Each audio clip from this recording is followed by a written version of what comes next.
హారతి తర్వాత పేనీలు తింటామన్నమాట. ఇదిగోండి ఇవే పేనీలు, దివాళీ స్పెషల్ స్వీట్ అన్నమాట.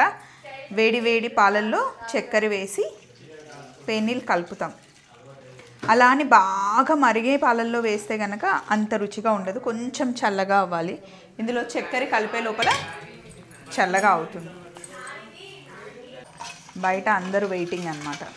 అమ్మ మధ్యాహ్నం చేతితో చేసిన చేతి సేమియా పంపిస్తుంది. సిద్దిపేట నుండి మా పెద్దమ్మ ప్రతి సంవత్సరం మాకు పంపిస్తుంది అన్నమాట. సో అవి మధ్యాహ్నం వండుకొని తింటాం. జస్ట్ ఉడకబెట్టేసి చక్కెర ఇంకా నెయ్యి కలుపుతామన్నమాట. ఇలా పాలలో ఫస్ట్ చక్కెర అంతా కలిపిన తర్వాత గోల గోలగా ఉంది ఇల్లంతా.